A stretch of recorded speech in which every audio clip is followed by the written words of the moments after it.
J'ai choisi un extrait de La promesse de l'aube de Romain Gary, roman très largement autobiographique de la vie de Romain Gary, qui a reçu le prix Goncourt en 1956. Le passage que je vais vous lire, c'est au moment où Romain Gary arrive avec sa mère à Salon-de-Provence, donc dans le sud de la France, et où Romain Gary va se rendre compte que sa mère n'est pas la seule femme dont il peut être potentiellement amoureux.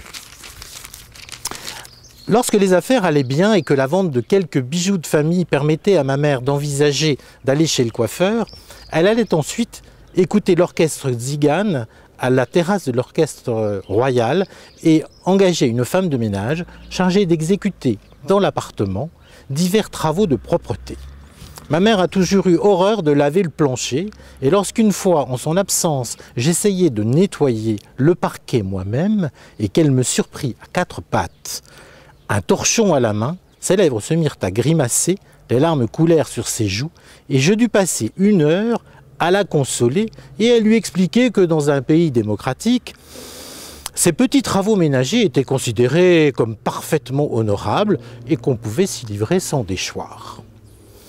Mariette était une fille au bas-ventre bien ancrée dans un bassin généreux, aux grands yeux malins, aux jambes fermes et solides et dotée d'un derrière sensationnel, que je voyais constamment en classe, au lieu et à la place de la figure de mon professeur de mathématiques.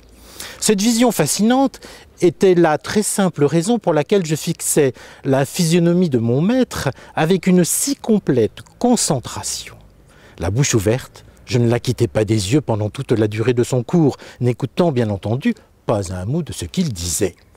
Et lorsque le bon maître nous tournait le dos et se mettait à tracer des signes algébriques sur le tableau, je transférais avec effort mon regard halluciné sur celui-ci et je voyais aussitôt l'objet de mes rêves se dessiner sur le fond noir.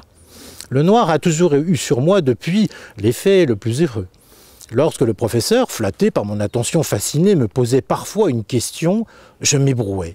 Je roulais des yeux ahuris, j'adressais au postérieur de Mariette un regard de doux reproche, et la seule voix vexée de M. Valu me forçait enfin à revenir sur terre. « Mais je ne comprenais pas !» s'exclamait le maître. « De tous mes élèves, vous paraissez le plus attentif, et on dirait même parfois que vous êtes littéralement suspendu à mes lèvres. Et pourtant, vous êtes dans la lune. » C'était exact. Il m'était cependant impossible d'expliquer à cet excellent homme que je voyais au lieu et à la place de sa figure avec une telle perfection. Bref, Mariette prenait dans ma vie une importance grandissante. Cela commençait au réveil et durait plus ou moins toute la journée. Lorsque cette déesse méditerranéenne apparaissait à l'horizon, mon cœur partait tout galop à sa rencontre et je demeurais sans bouger sur mon lit, terriblement encombré. Je finis par me rendre compte que Mariette m'observait également avec une certaine curiosité. Elle se tournait parfois vers moi, mettait les mains sur ses hanches, me fixait avec un sourire un peu rêveur, soupirait, hochait la tête et disait « Oh, ça ne fait rien. Vous pouvez dire que votre mère, elle vous aime vraiment. Elle parle de vous quand vous êtes là. » Quand vous n'êtes pas là, et toutes ces belles aventures qui vous attendent, et toutes ces jolies dames qui vont vous aimer, patati et patata. Oh, cela finit par me faire de l'effet. Je me sentis assez contrarié. Ma mère était la dernière chose à laquelle j'étais disposé à penser à ce moment-là. Étendu à travers du lit, dans une position très inconfortable, les genoux pliés, les pieds sur la couverture, la tête contre le mur, je n'osais pas bouger. Oh, elle me parle de vous comme si vous étiez un prince charmant, quoi. Mon Romain par-ci, mon Romain par-là. Oh, je sais bien que c'est seulement parce que vous êtes son fils. Mais à la fin, je me sens toute drôle. La voix de Mariette avait sur moi un effet extraordinaire.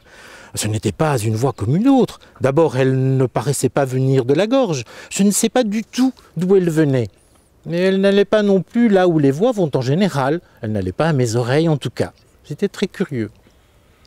Ah, c'est même énervant. On se demande ce que vous avez de spécial. Et elle attendit un moment, puis soupira et se remit à frotter le parquet.